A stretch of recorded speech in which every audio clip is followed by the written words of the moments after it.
Hey guys, what's up? Welcome to The Writer's Journey. I'm your host, Lauren Moore. And with me is Kayleen Williams. We're two authors on a journey to learn more about writing success. And thank you guys so much for coming along the ride tonight with us. Today we're going to talk about kickstarting your new book. Book production can be very expensive. What with cover design and editing, price can go up. And a little help along the way can be just the boon that an author needs to get started. But how do you set up your Kickstarter campaign? And is it a good idea for you? I don't know. We're going to find out tonight because we have on with us Jon Del Arroz. Jon, how are you doing? I'm doing great. I'm fully funded, so I'm just happy right now. Everything's not stressful anymore. Yes. That's awesome. We're going to get there with you. That's the plan. Cool. A little bit about Jon. He is a #1 Amazon bestselling author. He's been called the leading Hispanic voice in science fiction.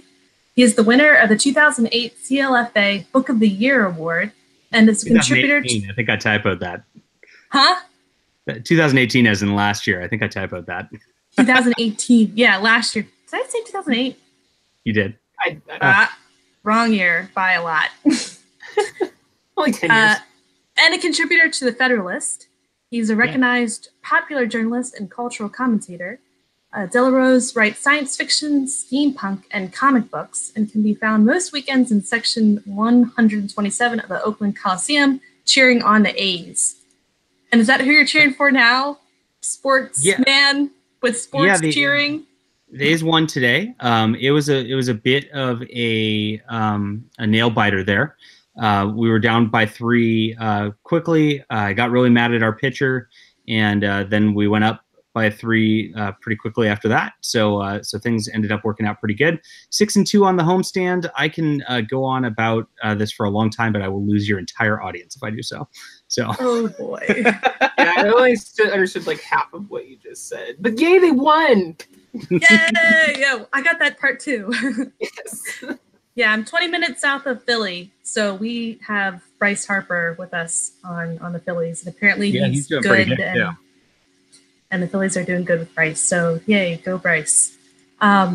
So what have you guys been up to besides baseball, right? That's a sporting thing we've been talking about, baseball. Well, I started Crowdfund a couple weeks ago. You might have heard about it. And this is my 3rd one. And I'm doing comic books, not my book books on there.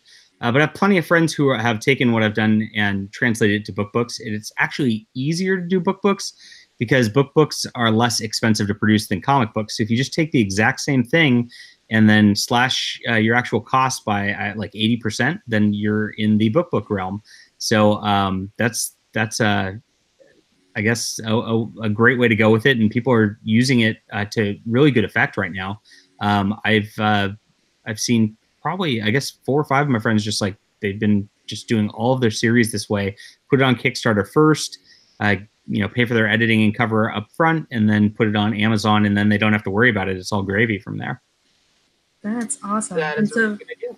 So what they, we'll talk about the rewards and the prizes and all of that in a bit. But I'm really interested in how they've set that up and how that gets going. But tell us a little bit about what your project is right now that you're working on.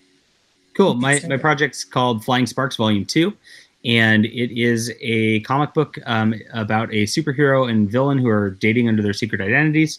So I got a little like romance in it, and it's got a lot of tension because they are, sort of their own worst enemies and don't know it. So it's like a Mr. and Mrs. Smith, but superheroes kind of thing. So the first one went really well, and so I immediately turned around and produced a second one, and it looks like at this point with 2 of these going successful for this series, I'll just keep continuing to make them as long as people keep reading them. It's fun. Wait, so who's this villain and superhero that fell in love? I want to hear about this. The superhero's name is Meta Girl, and she's a gal who's just a ace student. She's like your girl next door type. The archetypal wonderful loyal girl, right? And she doesn't have powers. She has gadgets that her physics professor gives her, and she is testing them out and has decided to be a superhero and help fight crime with those. I wanted to do like a multimedia experience with this, which didn't pan out because it became overwhelming. but I wanted to get like somebody cosplaying as the character and actually do YouTube videos as if they were like documenting like their science experiments with it, and have those come out That would be the books so as they cool. went Like, along. so day 41. Yeah, exactly that. And so I planned on doing that. I wrote a bunch of scripts for them, and then it logistically just ended up being too hard to pull off. So so I just went with the comic book, and yeah, it's the villain is his name's just Johnny. He doesn't use a supervillain name because my theory is if you're going to be a villain and you're going to have superpowers and you're going to try to like do crime in order to make money or something like that, you'd want to keep it as quiet as possible. You wouldn't go out there and be like, I'm Electro, and like advertise yourself to the police. No. So right. so he doesn't grab a supervillain name or anything like that. He just does his thing, and he has the power to shoot sparks from his hands. And so she has boots that help her with gravity, which is flying, and then he's got sparks that shoot from his hands, sparks. And that's where flying sparks comes in, and it's also a double entendre because flying sparks with their relationship. So yeah. Were they like enemies before they met as a couple? No, so they're I'm slow rolling it. So okay. It's they're doing their thing, and their storylines are kind of like converging together on the superhero level, and they're just kind of questioning. They're like, what did you do last night? Yeah. Oh, I was studying, you know, and so their secrets are just compounding, and it's all gonna blow up in their faces. So that's awesome. Yeah. So they're already dating at the start. Yes. And then they both have these secret lives that they're trying desperately to keep separate. And then maybe kind of wondering if they could trust the other person. And then circumstances are pushing them together. Exactly. So I got your epic superhero action where just stuff's going on that level. And then I've got like this like very tense relationship aspect, which I think it differentiates it from other comic books. Yeah. So how did you get readers and viewers? How'd you collect them and get them interested in this project? Yeah, I don't know. Like, how'd you find them? I opened my Pokemon Go app and I went like this, and then I had readers. That's the question that we all want to know, right? Like, how do I get eyeballs on my book or eyeballs on my page, my Kickstarter project, whatever? I've been doing a ton of different stuff. Writing for an outfit like the Federalist obviously helps because I write an article and it gets 100, 200,000 views on it, and then those people come say hi on Twitter, and then they go, "Oh, you write books too?" And I go, "Yes, I do." And the conversion rates on those are pretty bad. Like, I mean, for 100,000 people, I'll get 10, 20 people talking to me about that sort of stuff, but still, like, that adds up as it goes along. I've had just like a couple like circumstances where I've gotten in the news, and that's kind of helped out propel things a little bit. And then I've just been coming out with books. I've come out with 8 novels in the last 2.5 years. So I've got a nice Amazon readership building from that, mostly for my steampunk novels. So I've got kind of a steampunk fan base.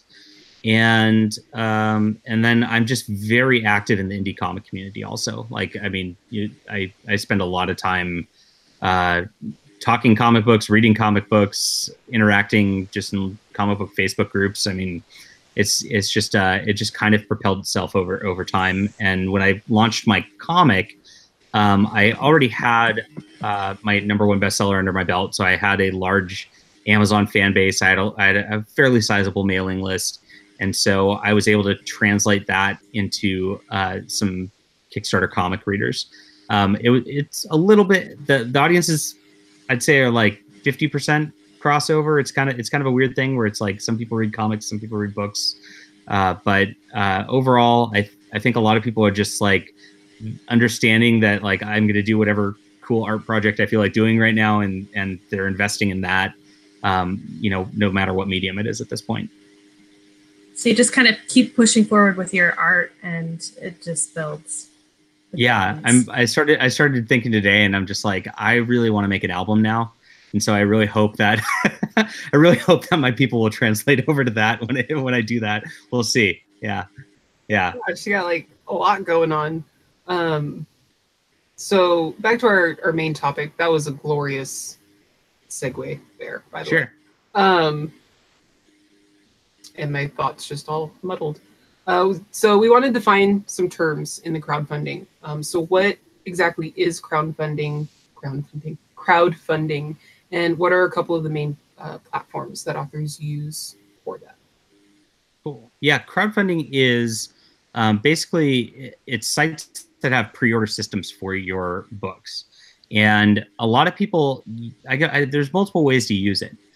You put up different rewards for your, like whether your books or and you can actually do things like put up I'll name a character after you or something like that and charge for that, and it'll all go towards your total. You put up a goal saying like for Flying Sparks, I put up $6,000, which about covers the art costs for the book, and I just want to make sure I had my art covered before going forward, and you just then gives you an allotted amount of time to raise that amount of money before it all launches. And then it all goes away. You create your product and you deliver it out to your backers, and then you can go sell it however you want. You can put it up on Amazon or whatever.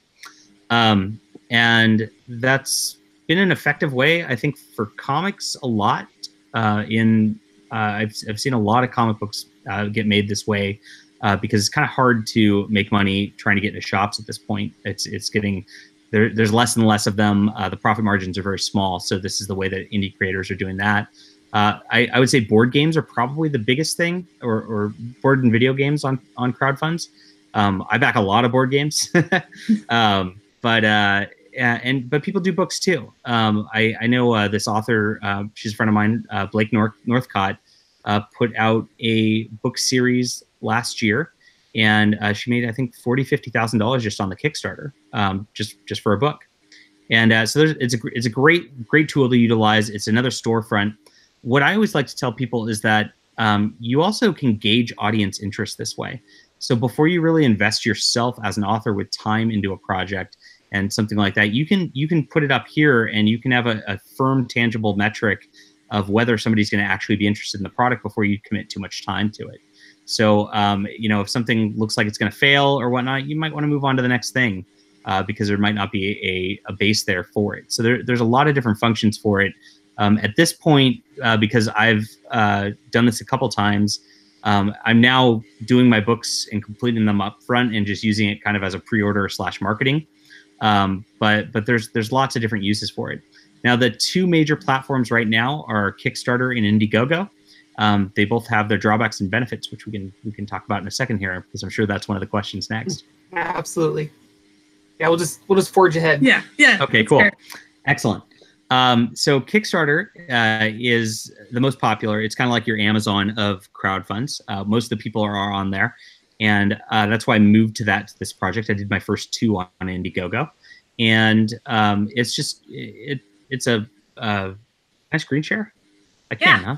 Yeah, do that. Absolutely. Let me see if I can just kind of show how it works, and then it'll make it a lot man.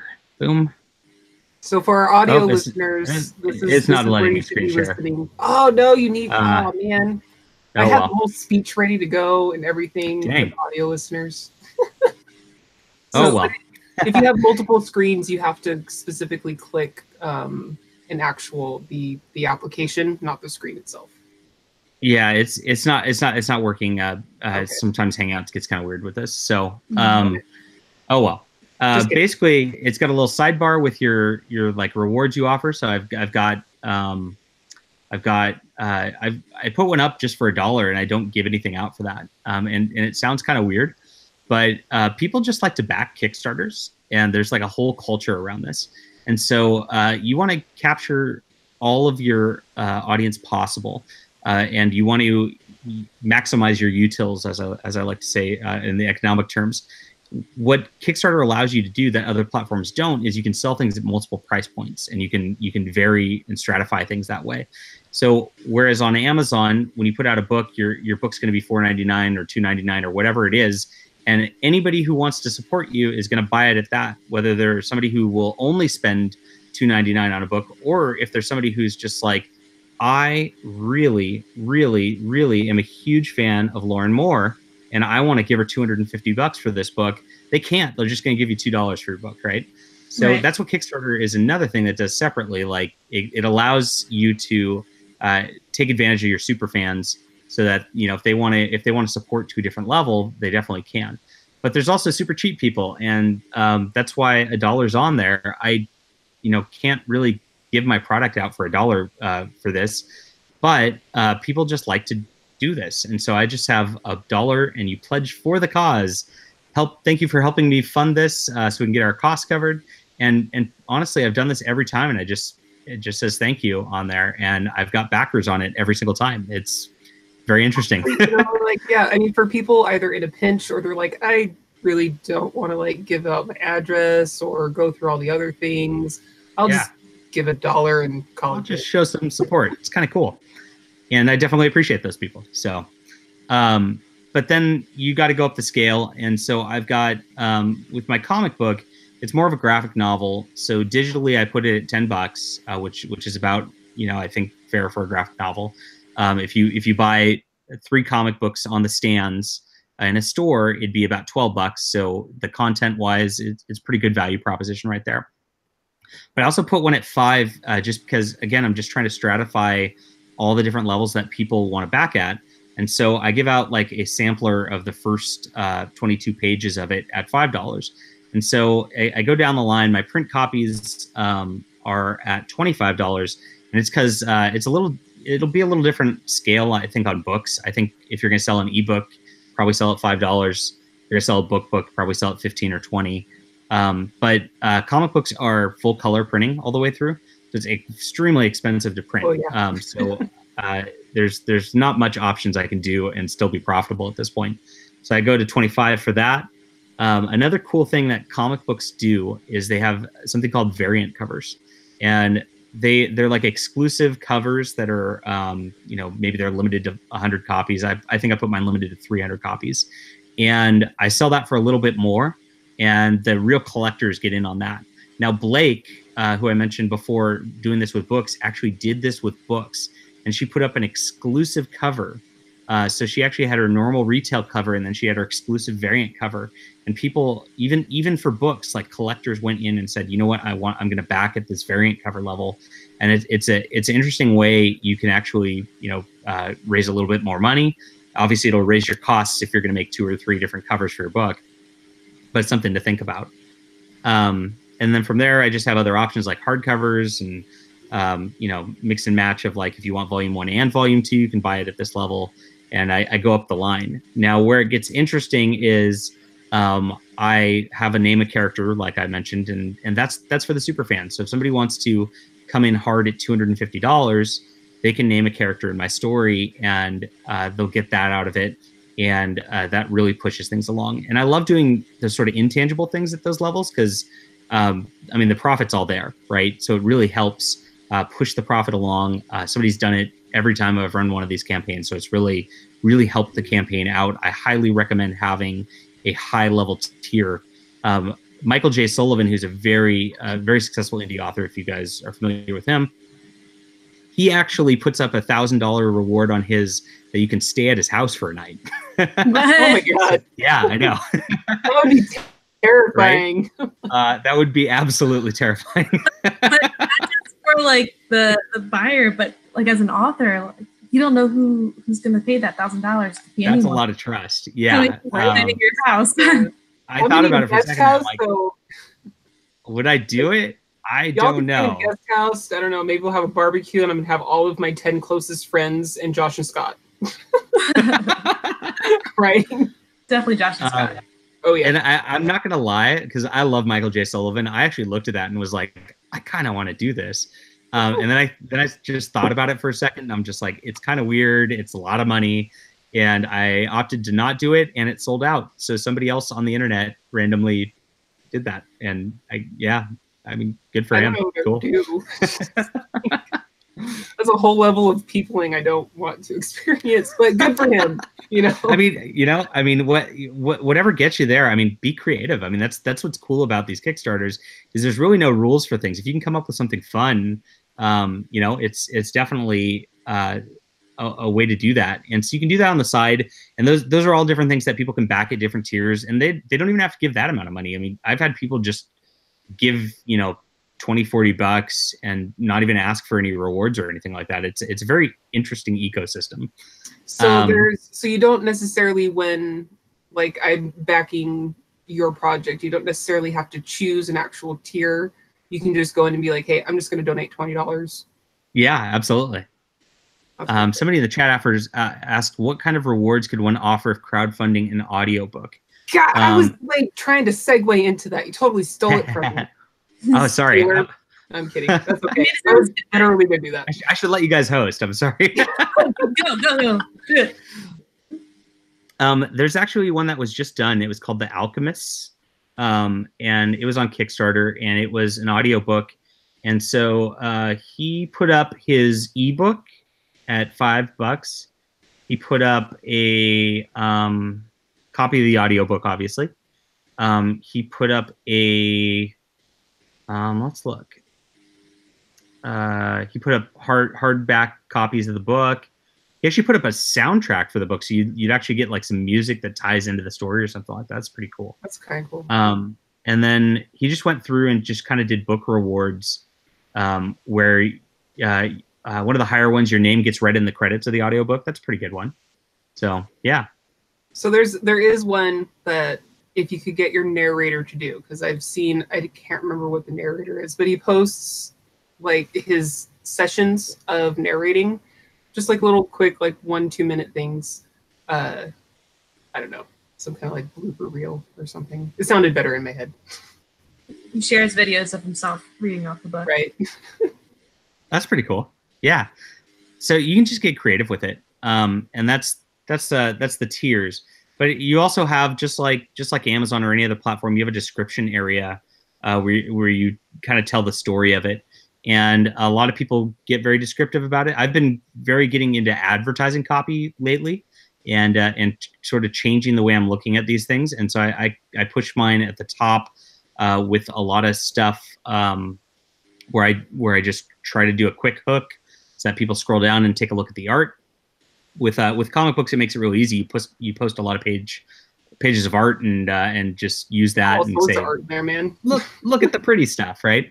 Definitely, I would recommend having your book cover done first, so that you can show that off. Because again, it's just like, you know, Amazon. If you post up a Amazon link with a, like, you know, I've actually seen them for pre-order where they just say image here, and it doesn't even have a book yet, or it doesn't have a book cover yet as a pre-order. You know, it's hard to sell a book that way, I think. So we did get another question before you carry on. As far as like the artwork, because you are definitely a lot in the comic book world, all the art, that good stuff. So Shadow the Illustrator is wondering, what is better from the artwork side, a Kickstarter or a Patreon? I think that's going to depend on you. I think a Kickstarter, you're going to sell a product, right? So it's like, you better have like an art book or a full comic done. For Kickstarter or for Patreon, you can say, hey, we're going to be making this book at a page a month while I'm making $50 on Patreon. But if I get to 100, I'll make 2 pages a month or whatever, right?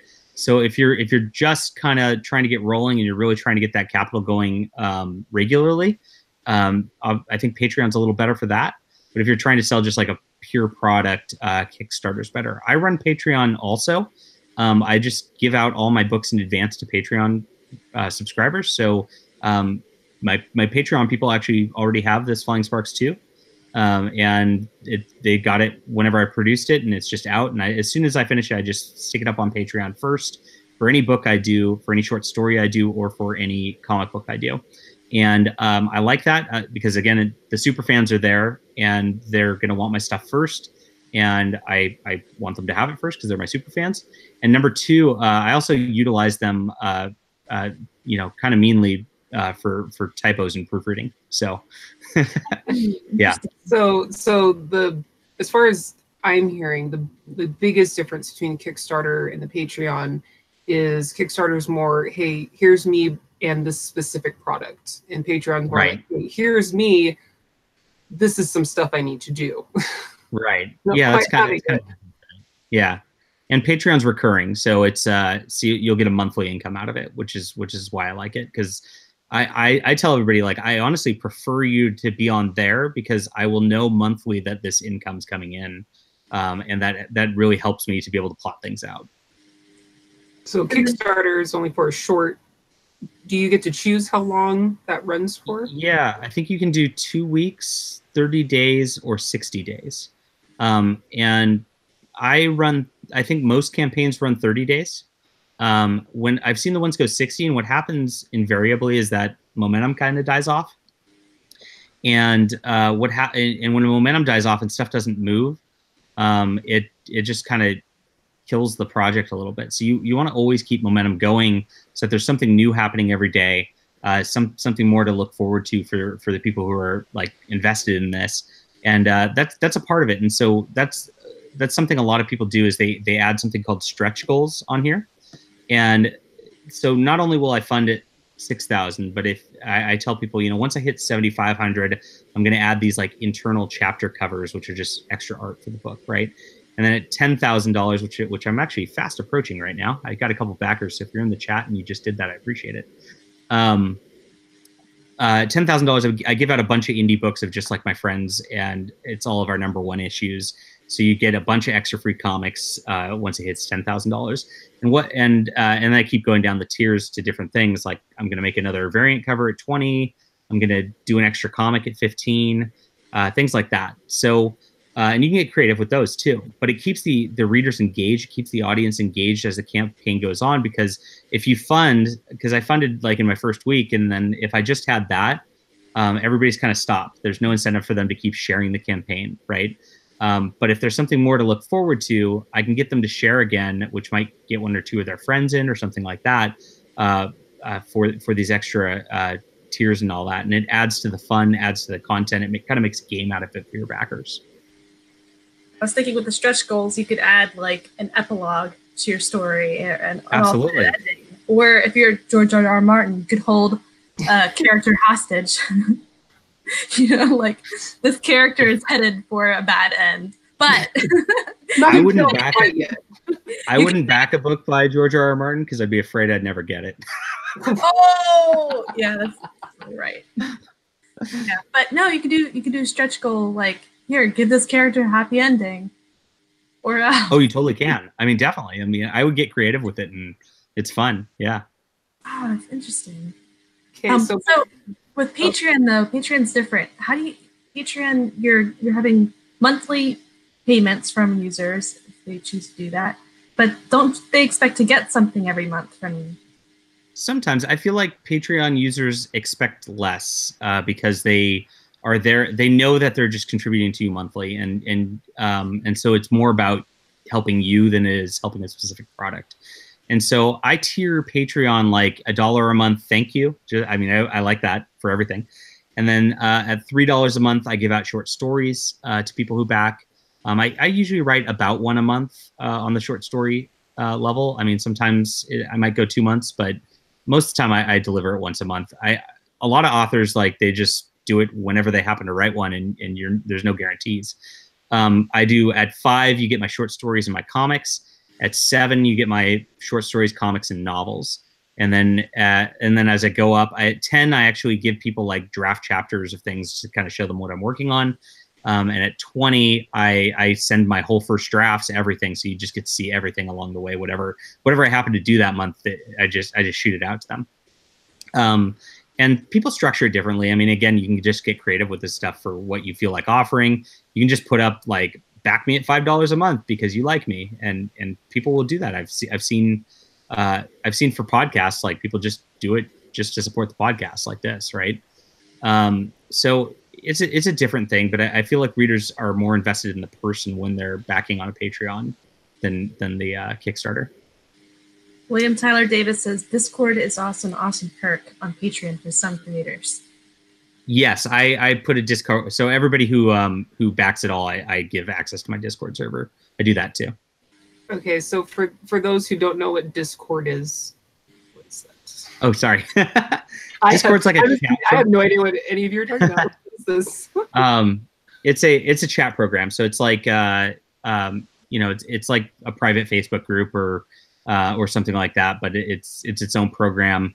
And there's the ability to do voice calls on it and things like that. Some people do definitely put up I have private Discord chats and things like that where you can ask me about writing process or business or whatever, or maybe they just read a short story, or maybe they just hang out with their fans. People do that sort of thing with it. I've never used it for that. I just have that. If you're in my Patreon, you're in my Discord, and then I just kind of chat via text. So, yeah. You could make a private Facebook group and do the same thing, I guess. You definitely could. Mm-hmm. I think Galaxy's Edge has that with their insiders group. All right, sorry, Kayleen, go. I was just going to say, before we dive deeper into things, because I know it's very easy to do, we do have a show sponsor tonight. And tonight is Covers for a Cure, which is happening Saturday, April 27th at 1 p.m. Central. Again, Saturday, April 27th, 1 p.m. Central. You're not going to want to miss it. We're going to have covers by Tom Edwards and Jamie Glover. Last year, they were absolutely amazing. I could have won one if I had just done $1 more, but I couldn't do it. Oh. But it's so much fun getting in there and all of that. And most importantly, all of the funds this year are going to Detective Matt Young. He's a police officer in the Wichita Police Department. He's also a father of 7, I believe. But he was just diagnosed with stage 4 pancreatic cancer. So we wanted to dedicate this Covers for a Cure, to help out him and his family and his recovery and all of that good stuff. So, come join us. You might get some good covers. I think there might be some other things too. Josh has said some other things that are going to be able to be bid on Saturday, April 27th. 1 p.m. Central.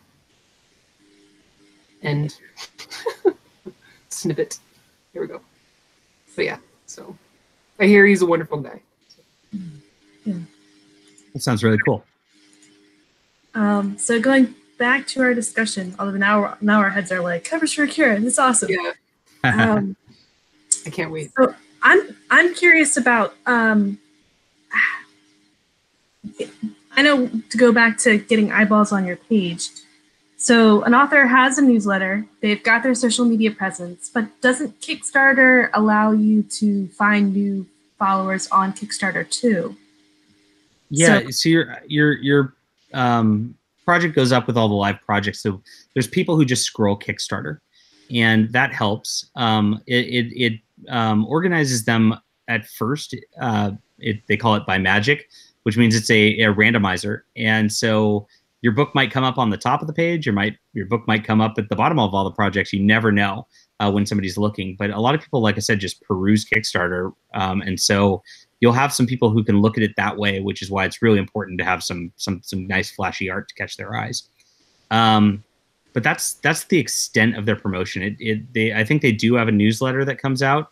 You do have an option where you can follow certain creators and things like that, or you can follow anybody, honestly. You can follow a backer, and you just see, and you'll get emails of what they back. I accidentally did that at one point for a very, I would say, prolific backer. And I ended up with like 20 emails of just like back. And I'm like, I don't want this. Super but backer. If you follow a creator, you'll see when they put their projects up, which is kind of nice. And so there's a little bit of that going on. And I think that's helpful, especially if you're on your second or third or fourth project down the line, because then people can come back and they see that. I actually ran a email blitz at the start of this. I don't think many people have done much like this, but I thought this was very useful because I did my first campaign. And so I have all the email addresses of the people who did my first campaign. And so I ran an email saying, hey guys, I'm about to run a Kickstarter. Will you commit to pledging to my Kickstarter for this next one? And so everybody who clicked yes are engaged, right? So it's good. And I have them on a list now, and I knew to personally email them day one to remind them to be back. And then for the people who didn't, I put them to a second segment of an email list. This is getting into way nerdy stuff now, guys. I'm sorry. No, you're good. I love this. The more detail, the better. I sent out a second email, and my second email to those people said, hey, you didn't commit to back. I'm going to run a thing called BackerKit at the end of my campaign. And BackerKit is a plugin with Kickstarter. It's an online storefront where it makes people confirm what they bought afterwards. And what it's going to do on mine is, because I have a lot of books, it's going to have a bunch of extra books people can buy and click and add to their purchases. And it's a storefront of just my stuff. So it's a nice captive audience way to do things. So I said on the second one, hey, if you commit to back, I will give you on BackerKit a coupon to give you free shipping. So I got more people to commit to back. So then not only did I have people engage, but I also knew approximately how many people I had automatically committing to back. So I could gauge, like, okay, I'm a month ahead of time. I had 200 people commit to backing the campaign so far. So that means I can expect, if my project's $30, that I'm going to make about $6,000 on this, right? And so I could set my goal at that point to be what I want it to fund, because you want to have a success on there. And you just kind of know what to expect ahead of time. I really like knowing what to expect. I think that's just useful for me in what I can spend to produce, in what I want to focus on, etc. And so those were my two emails up front. Then about a week before the campaign, I ran a third email to everybody, and I gave them my preview link to my Kickstarter. So I had it all done. And I said, here's my preview, so you can get an advanced look and know what you might want to buy ahead of time. If there's anything on here you don't see, let me know, and I'll add it on there. Just a little more customer engagement. And it's a little more just like, tailoring stuff towards the people who have already bought stuff. And like I said, I did this with my first campaign's backers only. So it's like, you're in this little club, and I'm treating my customers special, right? Right. And then on the fourth email campaign, it was, within minutes of my actual launching, I just sent them an email saying, hey, we launched, right? So it was like a 4-tiered email campaign starting from a month ahead of time. And it just mined my existing customers. Now, I guess I could have put all that out to my email list, but I feel like going for my specific customers I knew were going to be into this kind of product already was a little better for that. And then I just sent a general email to my email list saying, it's out. So that was my pre-marketing campaign I did for this. That's and that's definitely, so after you've won at least one Kickstarter. Exactly. So I'm I have to back up a little bit. So when people are on Kickstarter, they have to join with their email, I'm assuming, and that's how you're gathering all of that. So once you run that initial Kickstarter, then you have these emails, thusly everything you just said. Yes. Okay. That's what I just wanted to clarify, because is fantastic. And I know a lot of authors who feel uncomfortable asking for money, like whether they're considering Patreon or Kickstarter. They'll tell me, I thought about it, but I just can't get behind it because I don't want to ask for money. How did you get over that? You have to force yourself to get over that. That's very important. It's honestly, the more you do it, the less you feel bad about it. We're in a society where it feels very weird to ask for money. It feels very, even just post your Amazon link and be like, hey guys, check out my book. I mean, it feels like you're just, it just doesn't feel right. And, I probably have annoyed a lot of people because I post my links day after day after day after day after day. And I'm it's what I do. But if you're following me on Facebook or Twitter or whatever, that that's what I do. And so I assume people are fine with it. Otherwise they wouldn't be following me. You just got to get over it. It's something to practice. I don't know. I mean, there's ways where you come across as pushy and annoying, and there's ways that you come across as just doing your marketing thing. And it's a fine line, and you've got to figure it out for yourself, like where that is for you. It's kind of different for everybody. Yeah. You know, and like another way, I guess, you know, for authors and everybody to think about, you know, people love to support things that excite them. So you can think like the Harry Potter verse, right? You know, something comes out about that, everybody wants the everything to do with the Harry Potter. If they could get in to get special things where they're only like 1 in 1,000 people to get it, you know, it's gonna be like, I'm this person with this thing. And, you know, I mean, those are like super fans. So if you could find the super fans, it's not as, you know, icky feeling, because everybody loves to feel super excited about the things that excite them. Yeah, it's just like when you're hanging out with your friends and family, right? It's like you got your book and you're like, "Hi, sister. I just wrote a book," and your sister's sitting there on the phone like, "I am not interested in your book." And you know that feeling, right? And it's tough at those points, but like once you found a person who just is interested in you because of your book, you kind of ramble with them about your book and they think it's awesome. So it's kind of a weird thing. Yeah. Yeah, I definitely have one of those. She's always asking me questions about everything about my book, and she'll even ask me questions about things in the universe that I haven't even like thought of. And I'm just like, I might have to get back to you on that. I haven't considered what the animals would do in winter. I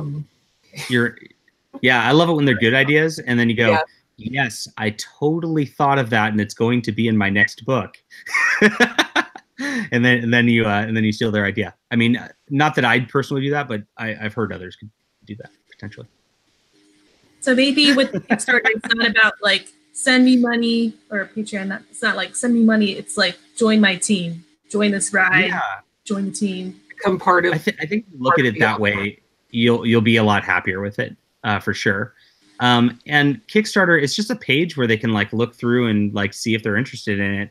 It's got the little tiers on the side. I mean, if they're interested, they'll back. And if they're not, they won't. It's not the worst case scenario is somebody doesn't back, right? So I don't think you want to sell your product, you got to sell your product, and that's what it comes down to these days. So on the thought process of essentially asking for money, as far as the tiers go, what you've seen or what you feel. So I know a lot of people are gonna be like, well, I mean, should I go up to like $100? Should I stick around, below 50 and under? What are some of the, I guess, sort of tiers, ranges that you would most recommend? People do all sorts of different things. You got to keep in mind that as you do more tiers, it becomes more complicated to manage, right?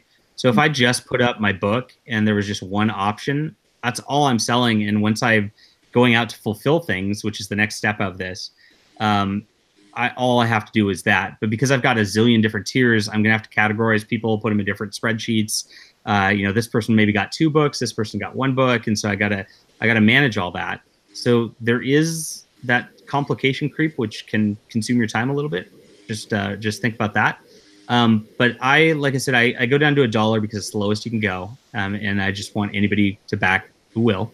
And then I put up to 1,000, and my 1,000 is actually the actual original art of the cover of this, so it's a one-of-a-kind thing. So if somebody really loves the art and really loves this book, they might want a piece they can frame and put on their wall. They can do that. And so I don't know. Some people I've seen people put all over the map, just like I've seen ones with just $25 ones and $50 ones, or I've seen ones like this. I like to give the customers as broad of a range as possible so they can just do whatever they want, just make it as custom as completely as I can, because I think that's what differentiates this platform from just putting a book up on Amazon. So definitely, like, at the end of the day, what are you comfortable with potentially fulfilling? How much time investment are you able to exactly also, be able to all the words gone to the thing. They're gone. All the words send out rewards. Yes, thank you. Send out rewards. How much time are you willing to invest in sending out those rewards? Are you mailing these out yourself, like going to the post office? And I did that with my last one. Now I have a t-shirt and poster company that is a partner with me. And so any t-shirt and poster side things, they will ship out for me. And so I don't deal with that. I just dealt with the books, and I gave like a little art print with it last time. Now my printer can actually send out books, and what stopped them from being able to do it with mine last time was the art print separate, and the fact that I offered signed books. And so I did not offer my books 100% signed this time because I didn't offer the art print this time. And that way I'm going to get somebody else to be able to mail these things. Now I have a hardcover edition, which is a much higher price point. And so I offered those signed. So it's like, if you really want to pay extra, I'll sign it and ship it out myself. And that'll be less that I had to ship, but I had to ship like, I think it was like 850 units last time. And that was really a lot to manage. If it went beyond that, I don't know how I would have survived. So you got to consider that too. It's almost like you've done ones like, hey, everybody gets a signed copy, everybody gets a car, right? Right. At this point, you're like, okay, I know I have my super fans, so not everybody's going to get a signed copy. But I'm going to do these hardcovers now, and those ones can get a signed copy. Exactly. So it limits the number that I'm going to do. And it just makes it a lot more manageable on that end. And at the end of the day, I just want to get back to writing the next book. And so I don't want to spend my time in the evenings sealing envelopes and printing out labels and things like that. I definitely did not become an author to do that. Just get your whiskey, beer, wine. Yep. Anthony DeMarco asks, does Jon like doing things like Tuckerizations? Yes, absolutely. And I actually, like I said, I put them as a reward in the Kickstarter here. And I also, at my $20 Patreon level, promised that after a couple months of subscribing, I will make sure you get Tuckerized into at least something. So I love it a lot. Frankly, I don't like coming up with names. So if I have to come up with names, I might just sit and be online right now. And if I'm writing a story later, there might be a Guy Anthony showing up in my next book. But yeah, I mean, I definitely want to put, especially the super fans in there. Mm-hmm. So some of your rewards would occur after the book's already been printed, and you're getting the books from Amazon, and then you're sending them out individually. But some of the rewards would come before the book's even done being written, if it's a Tuckerization. Right. So I definitely got to coordinate. Yeah, coordinate it in advance of the book's publication.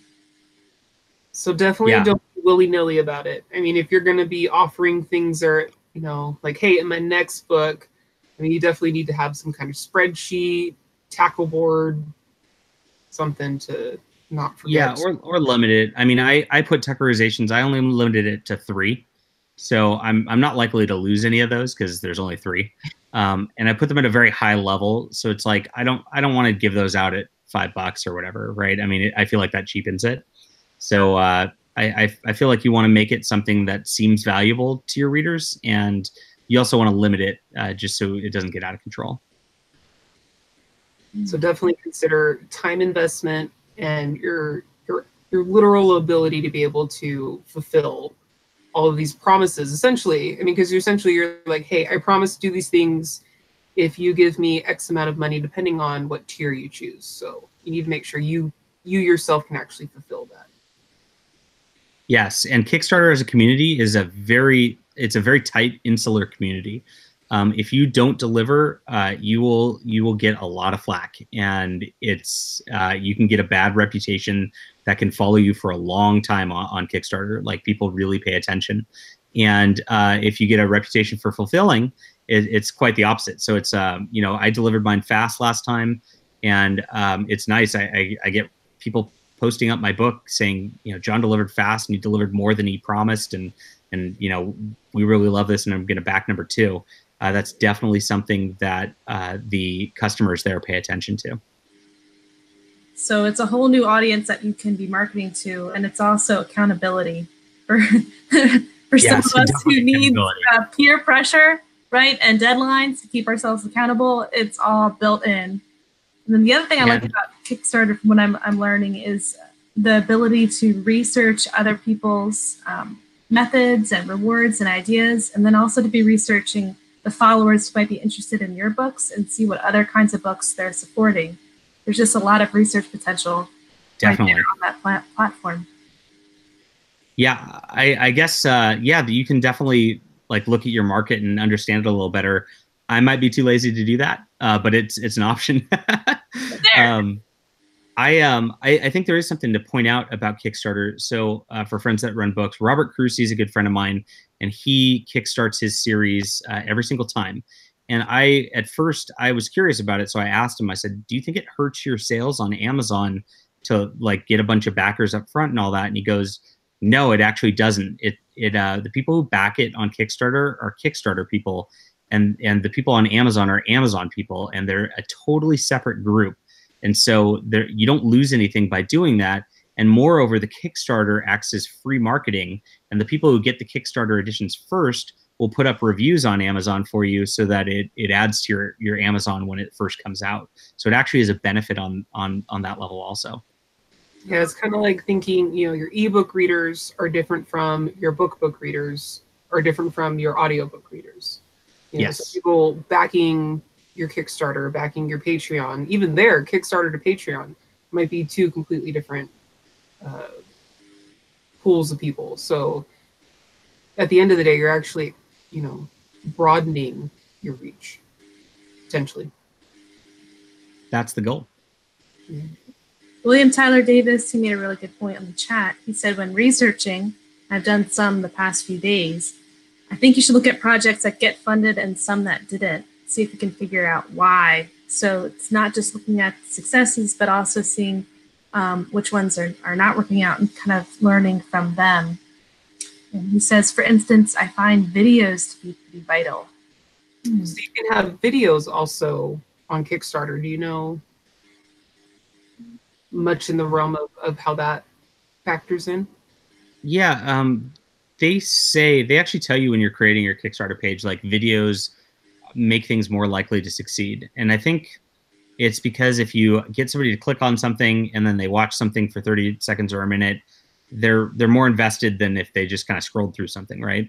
So I think there's a psychological truth to that. I did not run a video on my first one, and I have a video on my second and third one. I just made them real quick. I just took art and put some music on it, and then had a friend of mine do a quick voiceover, to make it sound exciting real quick.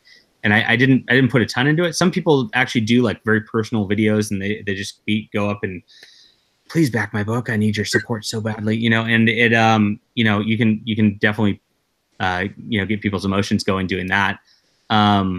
So I don't know if it's that important, but I don't know. It can't hurt is what I figure. If you have the ability, do something, get something moving. And I think that's the way to do everything. If you have the ability, just do it for regardless of what it is.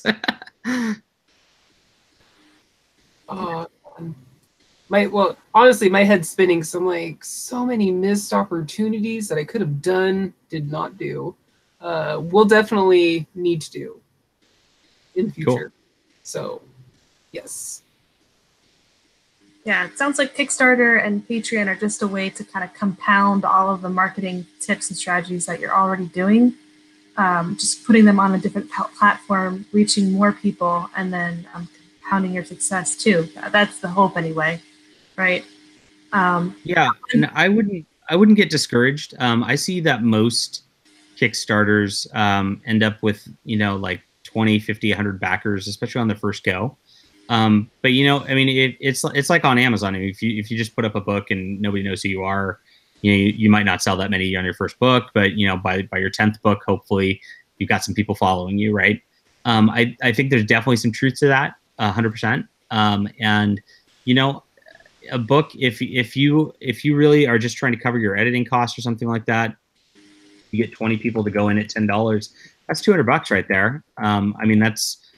That's better than zero, right? So if you can get that up front on your books, that's of course better. And every time you deliver, you can just keep making things better, keep growing your audience, keep making sure your audience knows that you're going to deliver, and just try to do more on the next one. And I think that's pretty much the key to the content game, regardless of how you do it at this point. Very cool. So do you have any like last minute things, in like specifically for an author, you know, those writing the long novels, the yada yada, that they should consider before jumping into the Kickstarter? I think we covered everything. I don't see a reason not to do it at this point. I don't do it for my novels because I'm doing it for my comics. I think there's a limit to how many crowdfunds you can put up. And I think if I come out with, 6-7 novels a year. And so if I did my 3 or 4 crowdfunds for comics plus 6 or 7 crowdfunds for those, I think there'd be a lot of fatigue on that front. So I just let my novels be my novels and this be this. But if you're not planning on doing comics and, you can do a trilogy at a time or a series at a time, or as a stretch goal, you can even do it like that. You can do, I'm going to write book 1 if I get $500. And if it gets to 1,000, I will write a second book in the series. Right. So you actually just gave me a secondary question. Yeah. You did mention, they have, like the 2 weeks, the 30 days, the 60 days. How much is like too much as far as like creating a new, like how long do you put between each like campaign as far as that goes? I think you definitely want to fulfill the first one before you do the next one. So you want to get your customers have it. Otherwise, you put something up and people are kind of like, I just gave you money and I don't have anything yet. Why would I buy this one? It creates that bad perception. Now, I actually did put up my second crowdfund before fulfilling my first one. And it's because my second comic I did was actually an adaptation of Richard Fox's The Ember War novel. And because it was his project and he wanted to get going on it, it just timing-wise, I kind of had to put it up. But I definitely recommend it against doing that if you can help it. I would definitely fulfill first before moving on to the next one. Right now, for me, it's looking like that's going to be about, a 3 to 4 month process. So I'm looking at running a little slower than quarterly, maybe like 3 times a year at this point. So, however, again, I mean, it does come down to like personal stuff. But at the end of the day, finish one. If that takes you 4 months, if it takes you 6 months, right? Get everything done first before you put in for the next one. Absolutely. Hi, little kid. Yes.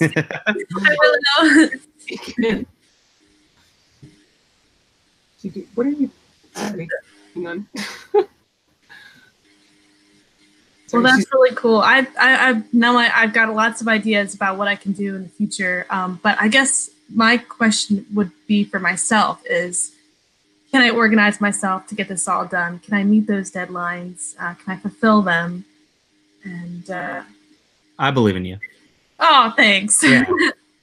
You can do it, Lauren. Yeah. That sounds like the main thing you need to consider as an author when you're considering Kickstarter is, can you get yourself organized to fulfill these deadlines? Make them reasonable. Like, don't be like, I could do it in 2 weeks when you probably should give yourself 2 months. It's okay to take 3-4 months. It really is. And actually, on the sidebar for the rewards, it does list an estimated delivery time, and you can put that in yourself. So if I've seen ones go years and they didn't deliver, and it's a bad look if you're late. It is. So give yourself plenty of time. I put for Flying Sparks Volume 2 here, July, and I think I'll be able to deliver in May or June.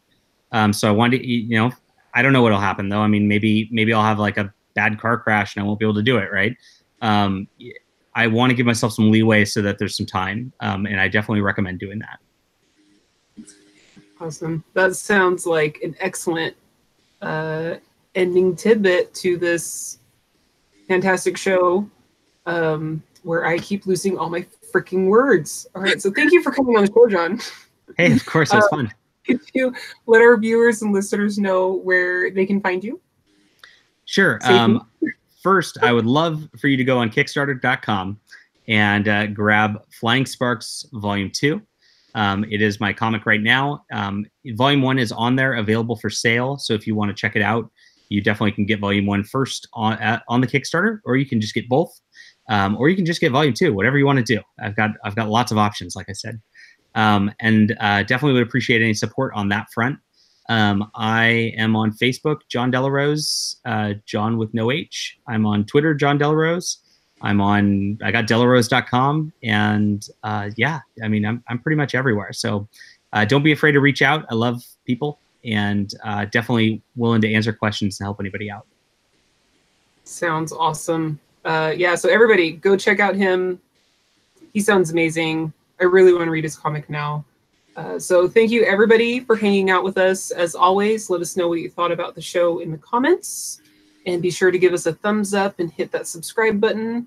We always love to hear from you and all of that good stuff, you know, even in the group, on the page. Come hang out with us. For Lore and More, I'm Kayleen Williams. Thank you for joining us on your writer's journey.